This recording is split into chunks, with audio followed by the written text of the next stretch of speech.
सदाशिवसमारम्भां शङ्कराचार्यमध्यमाम्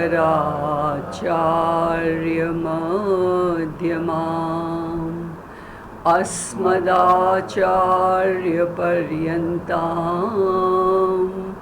वन्दे गुरुपरम्पराम्.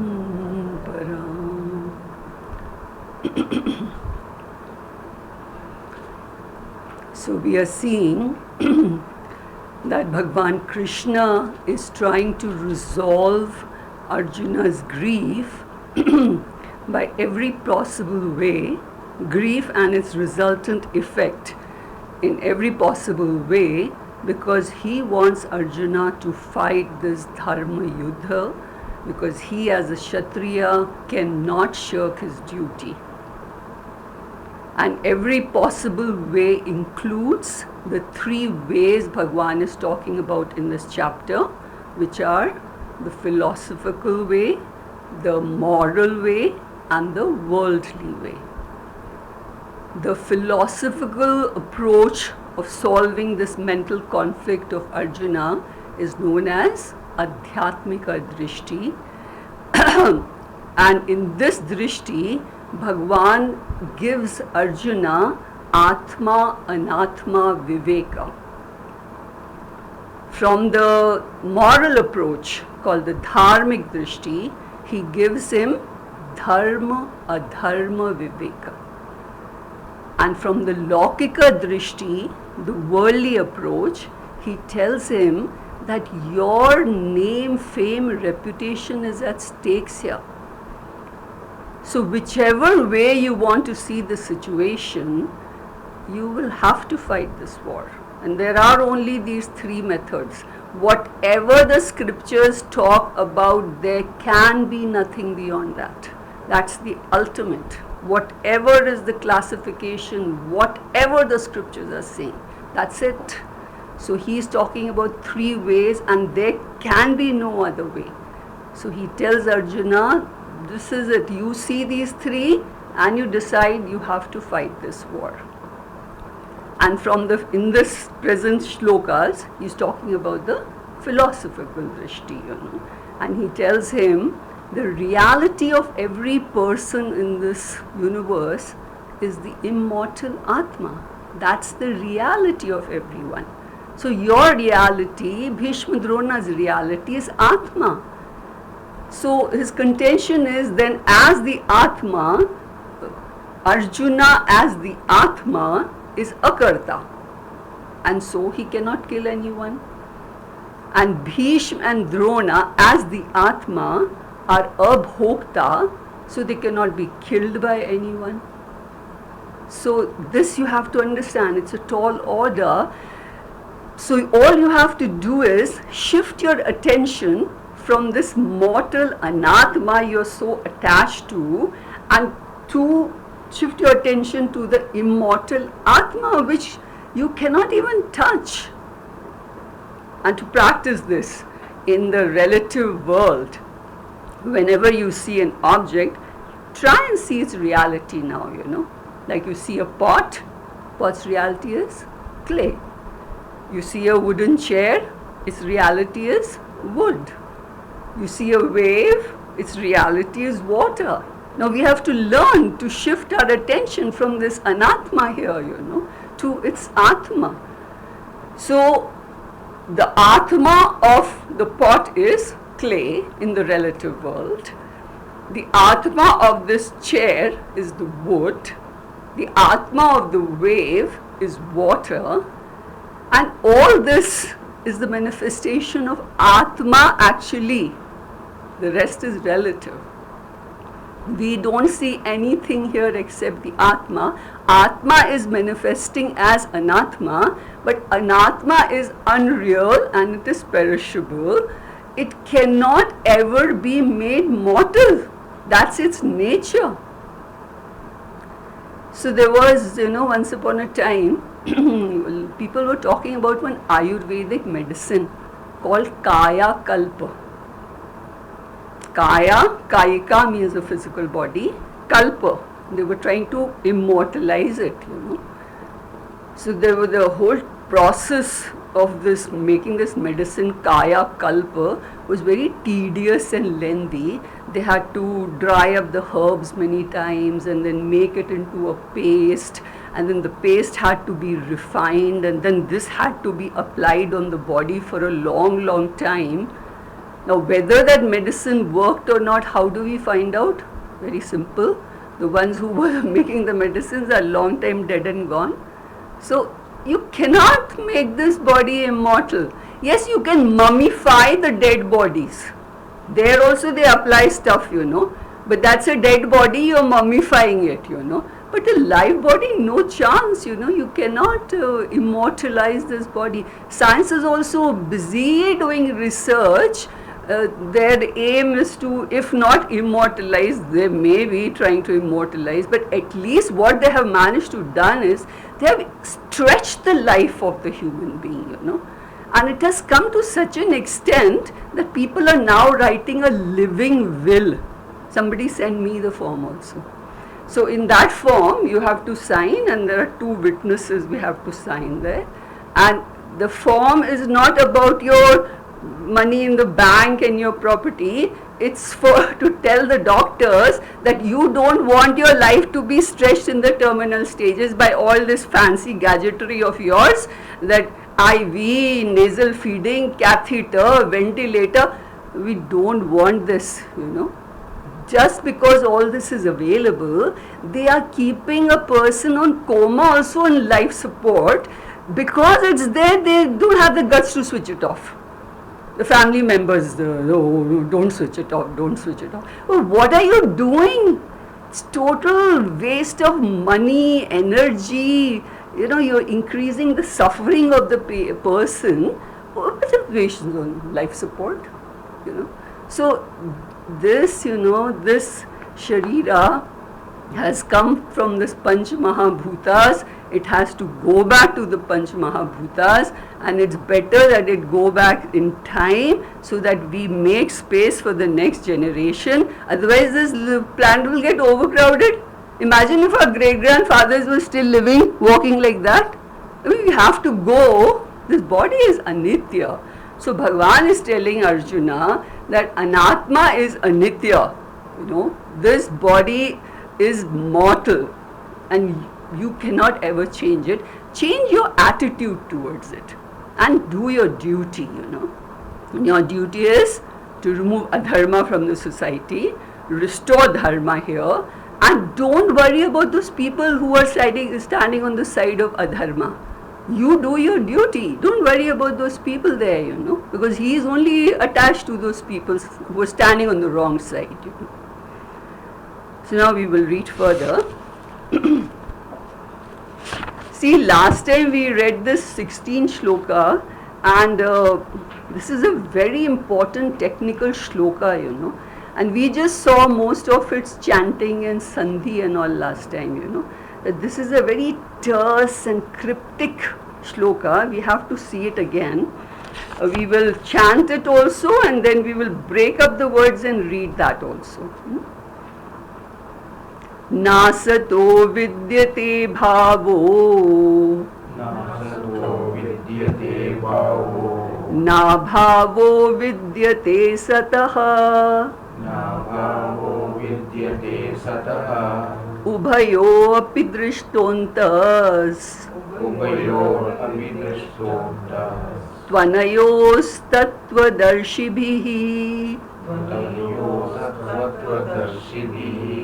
Now we read it with breaking it. Na asataha vidyate bhavaha. Repeat. Na abhavaha vidyate sataha. Ubhayaha api drishtaha antaha tu anyaha tattvadarshibhihi. So this is the way this has to be chanted. Very, very important shloka.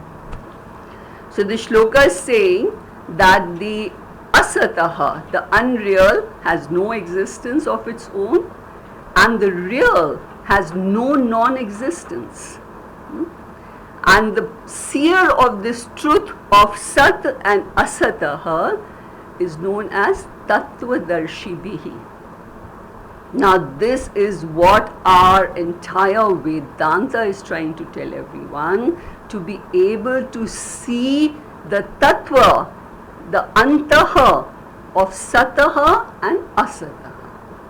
All our voluminous scriptures are telling us this fact, that the Jagat is Asataha, Brahman is Sataha. This has to be understood, not just understood intellectually, it has to be assimilated, it has to be clearly grasped, If you have been able to grasp it, then your buddhi is the darshi bhihi of the tattva of Sat and Asata. And if you have been able to do that, then Vedanta is over for you. Om Tat Sat, you are Muktaha, But this is easy said than done.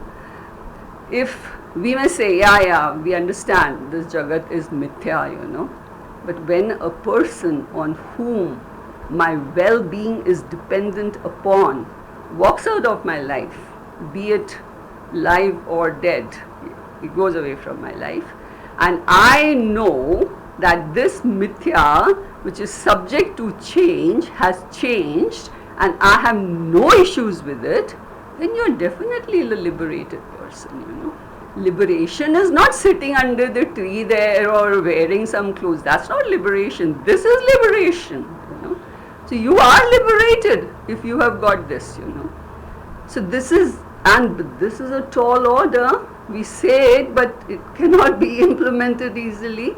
So Bhagwan is trying to tell all this to Arjuna, and through all the teaching, he's conveying this one message, that Brahma Satyam, Anyat Sarvam Mithya iti.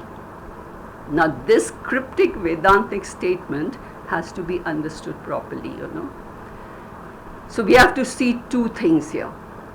In this world, every object has its own nature called Swabhava, which doesn't have a cause, and so it is not an effect.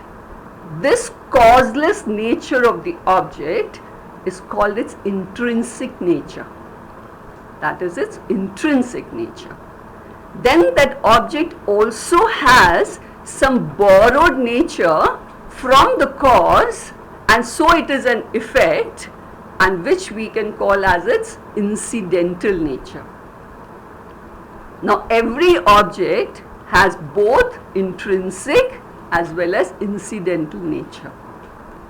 In Sanskrit, that which is intrinsic is known as Swabhavika Dharma. It is Swabhava, its own bhava. It is intrinsic. And that which is incidental is known as Agantuka Dharma. So intrinsic is that which is its own nature, Agantuka is that which is borrowed from something. Intrinsic will always remain same in all times, but Agantuka is in the realm of time. Get it? So now we can understand this by an example. Suppose we want to boil some potatoes and we put it in a vessel of water and we put the vessel on fire. Whatever be the source of fire, gas, stove, chula, whatever we are talking about, fire whose nature is to be hot always. Whether we light the fire in a desert or we light fire in a place where the temperature is minus 50 degrees, fire is going to be hot because it is its intrinsic nature. So now after some time, the potatoes are going to start boiling and they will become hot. The heat in the potatoes is not its own nature. It is borrowed from the water it is in contact with, which is boiling.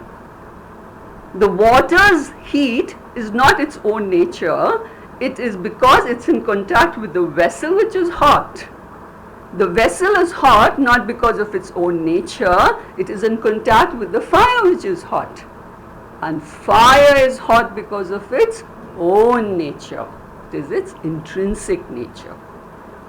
So the potatoes are enjoying heat as its incidental property.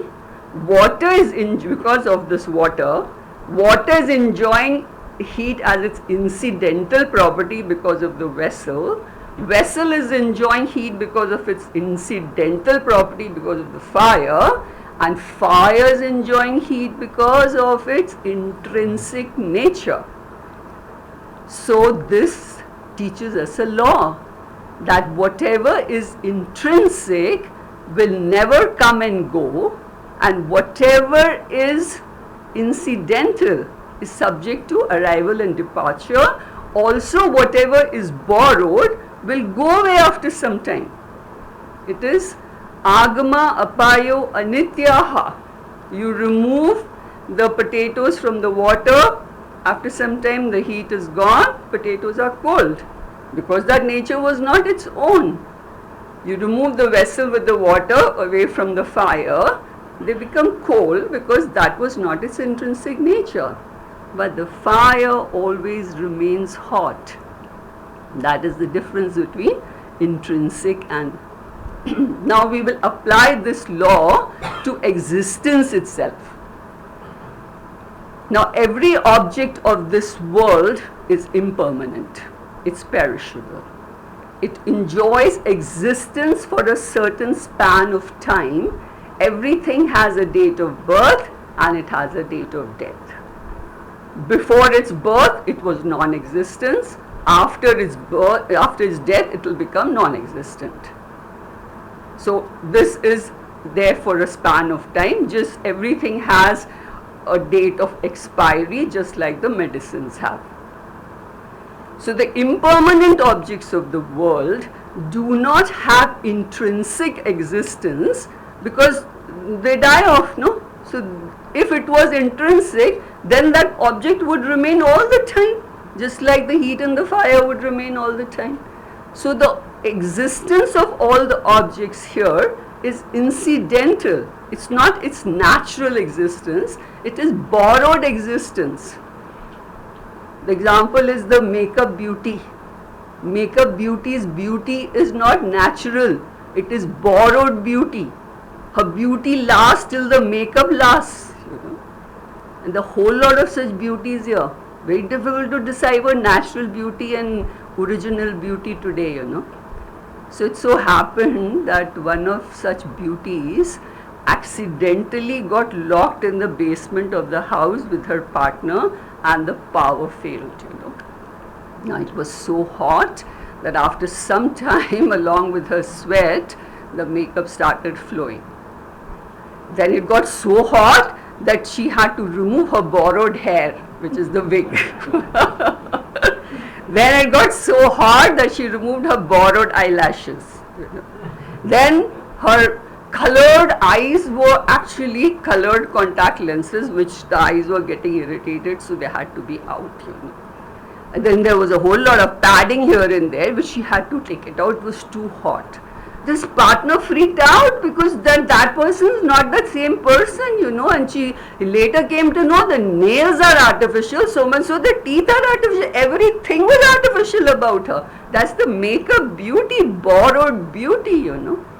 But then there are a whole lot of natural beauties around too. Makeup beauties, there are enough here. The other day I saw on the TV one film actress's mother is saying that they have moved from Delhi to Mumbai, and in Mumbai she says very casual people, no makeup and all that. In Delhi so we don't step outside without the makeup, especially lipstick. Lipstick means it will color the face, the dull Marial face will at least brighten up when you put lipstick, you know. How do people float around here? No makeup, you know, they so that's their culture. They in the West, I believe, even they go to put out the garbage, they'll wear makeup and go to put the garbage out, you know. They're so conscious of this body, you know. And the natural beauties are, one of the best examples was Shakuntala. Her beauty was, she was so beautiful that she just wore clothes made out of leaves and barks of the tree, and people were awestruck by her beauty. Actually, those clothes look beautiful on her because she was wearing them.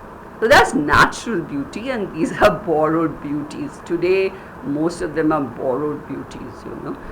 So the impermanent objects of the world have incidental existence, they have borrowed existence, so the object is known as mithya. And that which is permanent, that which has permanent existence, the object is known as satyam. So in the relative world, pot is mithya, clay is satyam, chair is mithya, wood is satyam, wave is mithya, water is satyam. So in every object there is mithya and there is satyam. Both are there. Why? Because the satyam only manifests as mithya. So this world is Atma cum Anatma. It is a mixture of Atma and Anatma. Anatma is mithya, Atma is satyam. So this is a fact which has to be known. This is all Vedanta wants you to know. That when you are firstly about your own self and then about this world, what is mithya, so that I don't have wrong expectations from mithya. I don't want mithya, when mithya goes then I'm bawling away, Are mithya has to go. Mithya will go. Get ready for it, So then now in this shloka Bhagavan says, asataha bhava na vidyate. Bhava means intrinsic existence. Its natural existence is bhava. So for asataha bhava na vidyate, there is no existence, natural existence for the asataha, because they are mithya objects and every mithya object has a date of birth and date of death. And for the sataha, abhava na vidyate, it has no non-existence. He's using two double negatives. No non-existence means it exists all the time. And the knower of this truth is called Tattvadarshi Bhihi. He is the wise person who can not just know this, he has ascertained this, assimilated this, doubtlessly grasped this fact about asataha and sataha. For ubhaya api, ubhaya means between the sata and asataha, he is the drishtaha, he is the seer of antaha. Anta is the truth, the tattva of these two. Anyaha, of these two, he is the seer. Such a person is known as Tattvadarshi Bhihi. He knows the truth of Atma is immortal, and he knows Anatma is mortal, it can go any time. Just like the pot can break any time. That is why when they are packing and transporting crockery and breakable items, they write there, fragile, handle with care. And the most fragile thing in this world is this body of ours. We think, that kabhi to bhi thak one solid knock, it will go. One coronavirus inside, we can't breathe for 2 minutes, gone. It's so fragile, And worse still, the mind. We keep hearing that one broke down, ho gaya mind ka, So it's so fragile, this body. So Bhagavan is telling that the nature of Atma is anitya. You have to learn to accept this changing nature of Atma. Once upon a time somebody said, I love you. Now they're trying to reject me. Murphy's law is, what can change will change. First they say, I love you. Then they say, I allow you. You can go. You go. So are you okay with that? Or are you going to go and hang yourself, Hey, what is this hanging business? I really can't figure out, for Tom, Dick and small reasons they go and hang themselves, Because their happiness is that. The reality is that for these people, So you have to be perfectly okay. Go. Don't depend on the people say I love you and then I don't love you. That's perfectly okay. I give love to everyone here. I have come here to give love to everyone. I don't want anybody's love here, You keep your love to yourself. So this is so a person who knows this is Tattvadarshi Bihi, right? Now we will see the next sloka. Avinashi tu tad vidhi, Avinashi tu tad vidhi, yena sarvamidam tatam, yena sarvamidam tatam, vinashamavyyasyasya, vinashamamyasyasya, na kaschit kartumarhati. na kaschit kartumarhati. Avinashi, indestructible, imperishable. Tu, indeed. Tat, that, Brahman, God. Vidhi, know this clearly. Know this, that Tat, Brahman is Avinashi. Yena, by which Sarvam idam, this entire creation, Tatam, is pervaded. Vinasham, destruction. Asya avyayasya. Avyayasya asya. Asya means this Atma. Avyaya. Avyaya which does not change ever. Avyaya. Na kaschit, no one. Kartum arhati, can bring about. No one can destroy the Atma. So in this shloka, Bhagwan is trying to tell us that Atma is Nitya from another angle. And the word which he uses here is Avinashi, indestructible. Because whatever is indestructible will be Nitya. So he's saying Avinashi.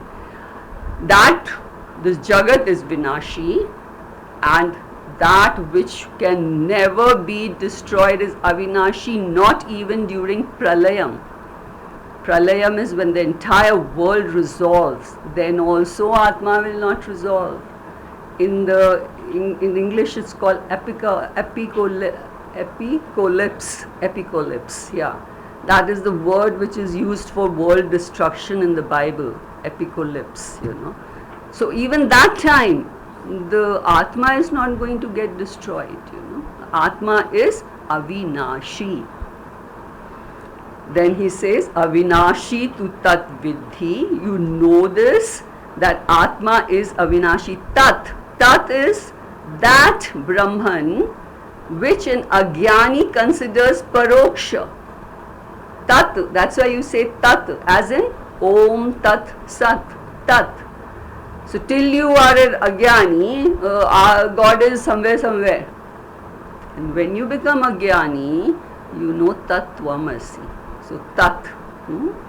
Vidhi, know, not just intellectually know it, ascertain it, assimilate it, internalize this fact. That Vidhi, know this fact about Atma, that Atma is Avinashi, yena, by which Sarvam idam, everything. Idam is what? Idam is all that which is in front of me, which I can objectify. I am aham, rest everything is idam, including my body, mind, sense complex. This is also idam. Sarvam idam, this entire world, tatam, is pervaded. So everything is pervaded by Atma. Now in Shastras, the word pervaded means Vishnu. Vaiveshati iti Vishnu. Sarvam vyapnoti iti Vishnu. Bhagwan Vishnu is the sustainer of this Jagat only because he pervades the Jagat. Nobody can handle anything other than himself. We have to quit trying to control this world. We cannot control it. We have to control ourselves and change our attitude towards this world. That's all we can do, And so Bhagwan also, he is sustaining this world because he pervades this world, Brahmaji creates this world. Destruction is by Rudra or Shiva, and sustenance is by Vishnuji. And pervading is not that Atma is sitting somewhere inside Anatma, in one corner in the heart or in the mind. Pervading is like clay pervades the pot. That's how it pervades. Bhagwan is Antaryami. He is present within us just as clay is Antaryami of the pot. Karna karna mein hai Bhagwan. So there is a very beautiful bhajan which says, Jheeni re jheeni chadariya, Ram ras bhini. This chadariya of ours, this physical body, is Ram ras bhini. It's dipping in Ram ras, just like gulab jamun is dipping in the syrup. So this is Ram ras bhini, you know. Where are you looking for God?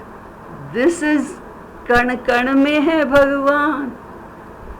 So when we say pot is, this person is, this world is, that is existence as Sat. Tat, Sat, existence, because Atma is giving existence to everyone. So after telling us that in this shloka, you know, in all these shlokas, in every shloka, Bhagwan brings out one feature of the Atma. In the last shloka he had said Avinashi, and in this shloka he's saying Tatam Sarvam Idam Tatam. He's talking about its all pervading nature. So after telling us Atma is Nitya, he says Sarvam Idam Tatam. This is the feature of this shloka. And by saying Sarvam Idam Tatam means it's all pervading like space. That means what? It is only one. All pervading Atma has to be one. Atma in me, Atma in you, Atma in an ant, in an elephant, in a plant, even in Ishvara. Atma is the same. Just like space is same, houses are many in the space. Each house is enclosing the same space. So, Atma Ekaha. God is sitting inside everyone. मुझे कहाँ ढूंढे रे बंदे, मैं तो तेरे पास में. Now this has to be truly understood. Then you don't go and stand in those lines there in stampedes, because those Bevku people have not understood anything, you know. They listen to Vedanta, they go to these huge crowds, and then they go and stand in a line. Well, you are carrying Deho Deval hai Prokto. ये समझ लेना ना अभी, हाँ. So that is the reason why we do namaskar in our culture to everyone. This nama is not for the person, not that the person is great or something. Nama is for the God within. Namate. I'm bowing down to the God in you, you know. And also when the upadhi is very pure, you know, and a person is living such a other-centric life, and you know, the whole life is dedicated, those great people who have lived and gone till date, everybody is doing nama. It will automatically, we will do nama, because that upadhi was so great. But main nama is for the God within. We are doing nama to the God within. These people from other cultures, you know, they are not able to relate to this. One human being doing namaskara to the other. Why? Actually, I've even seen on TV one of these Western philosophers, you know, he had come to India to visit these ashrams, and it was such a culture shock for him that all the shishyas, you know, namastam, pranam, nama to the guru and to the elders around, you know. He was actually, what I saw on the TV is that when he went back there, he's imitating this, and he's a realized person, I know that, you know. He's imitating, making fun of this, you know, because his disciples, they shake hands and say, I love you, this is what they say, you know. This is too meaningful. Our scriptures, what they are saying, nobody has understood, you know. This is very, very meaningful. So this, if it is done, how much we used to, earlier we used to always say namaste, now is hi. Swami Chinmayananda ji used to say This hi we say when we take the cows for grazing. Hi. You take the cows for grazing. Or you're doing hi when you're grieving. You with hi. What is this hi? You say namaha. This is our culture. And once you know that there is God within everyone, can anyone ill-treat any other person? No, it's not possible. If I start seeing God in everyone, how can we ever ill-treat anyone? How can we pull down anyone, So that is where this perception has to change, So then Bhagavan says, Vinasham avya asya avyayasya, Vinasham is destruction. Vinash is that which can be destroyed, which goes through. Avyayasya is that which doesn't change. And the body is changing all the time. It is vyaya. Vyaya is that which changes. Avyaya is that which doesn't change. Our body goes through how many changes? 6 modifications. Asti, jayate, vardate, viprinamate, apakshiyate, vinashyati. Body is going through. Not the Atma. Atma remains avyaya, always the same. There is a stotra written by Adi Shankaracharya ji himself. It's called Brahma Jnanavalli. You will get this jnana if you understand that stotra only, And in that, every line ends with ahamevaham avyayah. I am avyayah. Atma is avyayah. It says asangoham, punah, Satchidananda rupoham, ahamevaham avyayah. Nitya shuddha vimuktoham, nirakaroham avyayah. Bhumananda swarupoham, ahamevaham avyayah. I'm avyayah. This has to be understood, So here he says that for this avyayah Atma, no one can bring its vinasham. Na kaschit kartumarhasi. No one can bring its vinasham, neither a nuclear bomb, not even Ishvara. Ishvara is almighty and omnipotent. He brings about the destruction of anatma when the prarabdha gets over. And prarabdha is measured by the number of breaths, So when the prarabdha gets over, Bhagavan will bring about the ant of vinash. He will bring vinash of anatma, not atma. Because Bhagavan himself is atma. So there can be no subject-object relationship between Ishvara and Satchitanand Atma. The relationship can be between a devotee and Ishvara, between Vyashti and Samashti. The relationship between two things has to belong to same order of reality. Satchitanand Atma is Parmantik Satta, and this is Vyavaharik Satta. The order of reality is different here. Atma is not of this order of reality. The manifested Anatma and Atma are of different orders of reality. So there can be no relationship, and so no one can destroy the Atma. So in this shloka, Bhagavan has pointed out 2 things. One is Atma is Avinashi, and the other is that it is all pervading, and also it is avyayah. It doesn't change, Then antavanta ime deha, nityasyokta sharirinaha,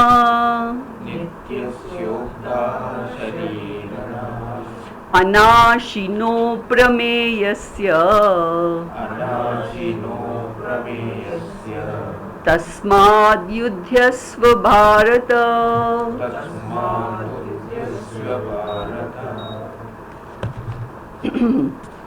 So antavanta, that which has an anta, it is perishable. ime, these, it's plural, these, deha, the bodies, nityasya, that which is eternal, uktaha, is said, sharirinaha, is the self present inside the sharira, is called shariri. Anashinaha, indestructible. Now that S-shaped letter we had seen last time is avagraha, and it is pronounced as a. So aprameyasya.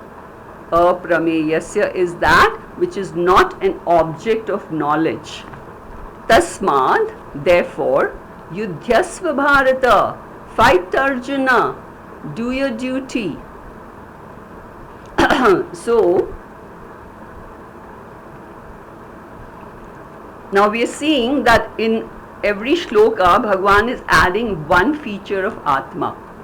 Here also he is adding a feature, but before that he is repeating a few features, because even after so many repetitions, all this is not easy to grasp, In fact, in the entire Bhagavad Gita, Bhagwan is going to be repeating the important things again and again, hoping that the Shishyas understand this and get liberated, So here he is repeating first three things, which is,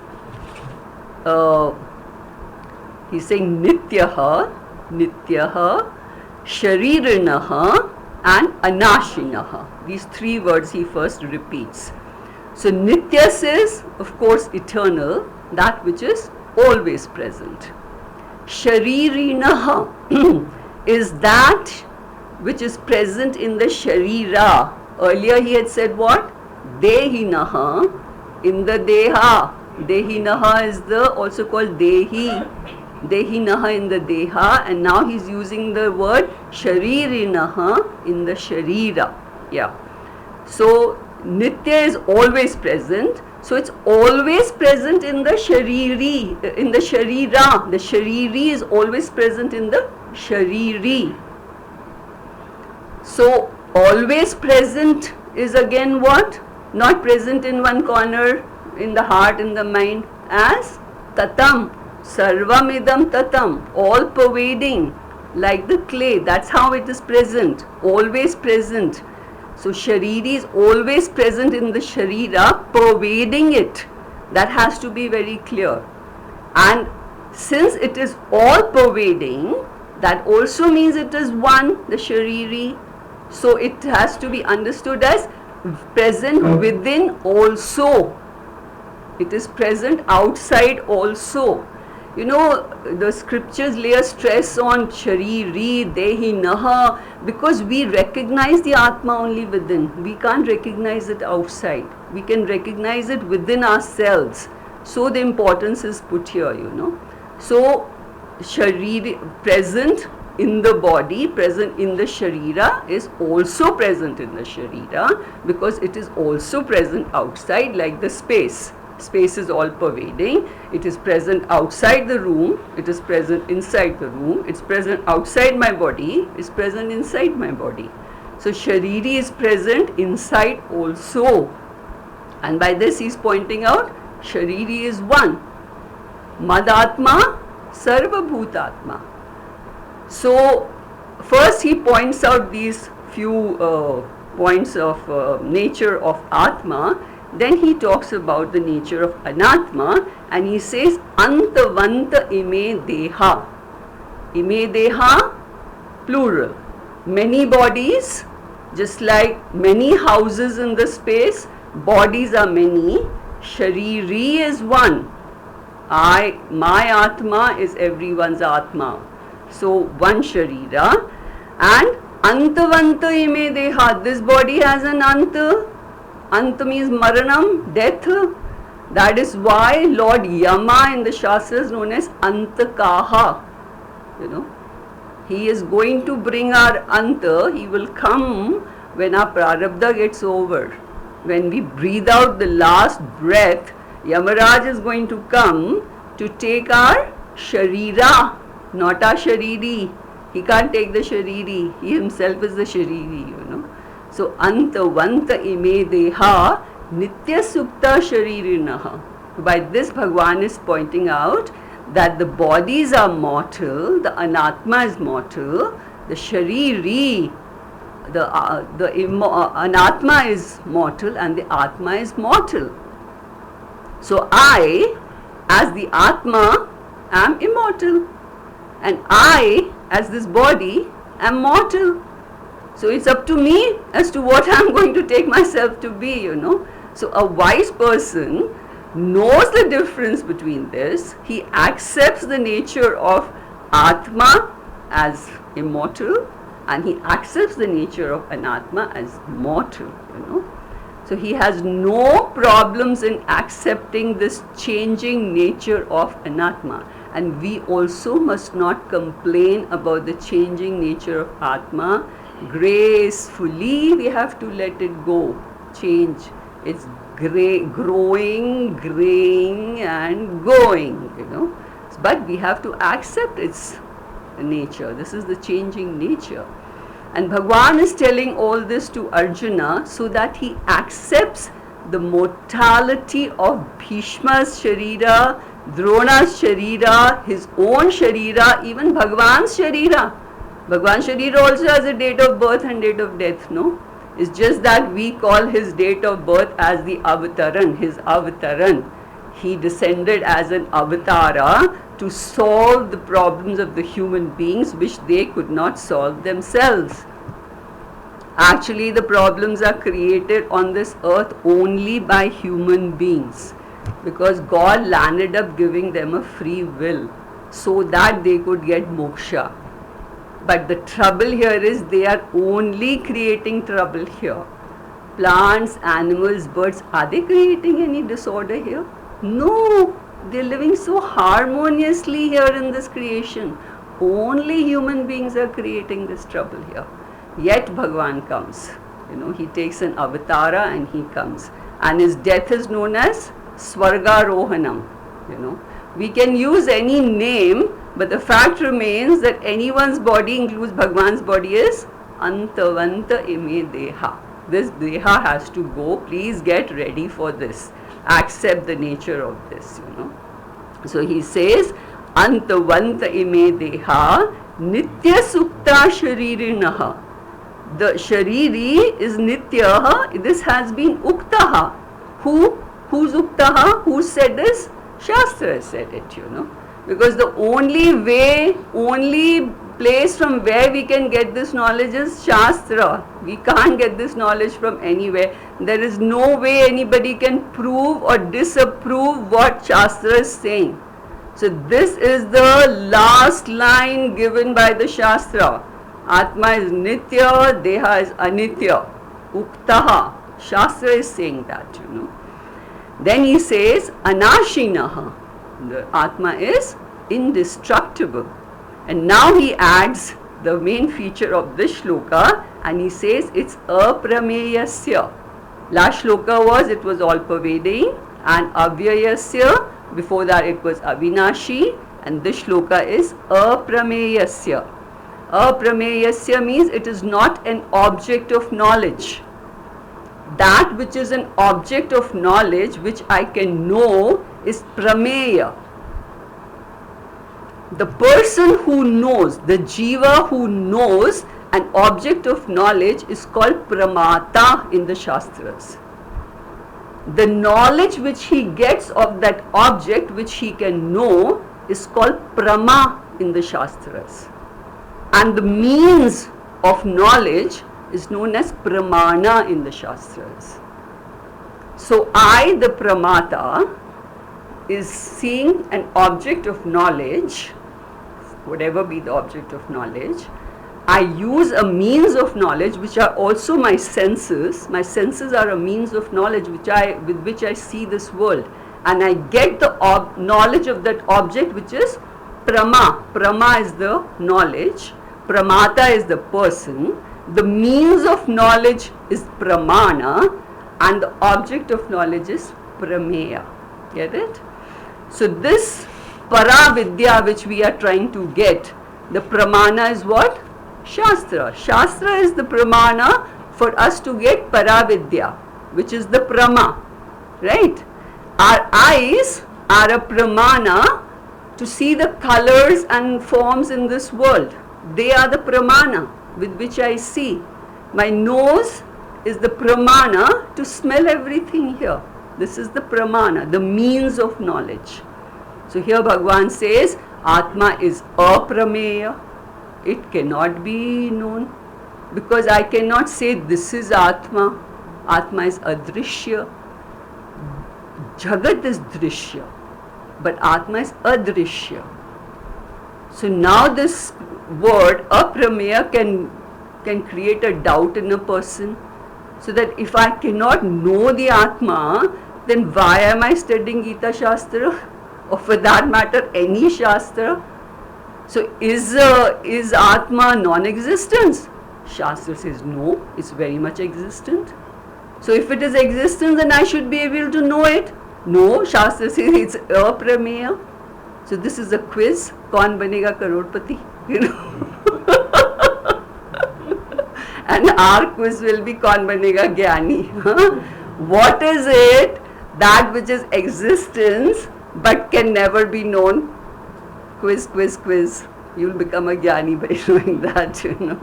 So the answer is resolved by the example, just like in a photograph, you know. We take a group photograph. So there are many people, there are chairs, the people there. Now a photo is taken. Now in that photo, there is someone whose existence cannot be denied. His presence does not need a proof. This photograph is his proof.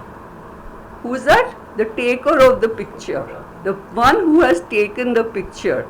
His existence cannot be denied. He has taken the picture, but he is not in the picture. Right?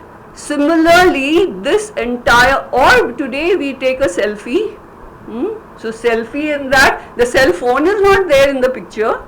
But you can't deny the existence, so you don't need a proof that was this a phone. It's understood. It is there, but it cannot be seen. So this world similarly is just like a photograph. Just stand and watch this Jagat at leisure, you know. What a beautiful creation this is, you know. Picture perfect. There's something which is not in the field of experience here, which cannot come in the field of experience here, which is, and it definitely requires no proof for its existence. There's no doubt about that person's existence. What is it? The drik, the observer, the seer, the experiencer. He is the subject. He is seeing this world.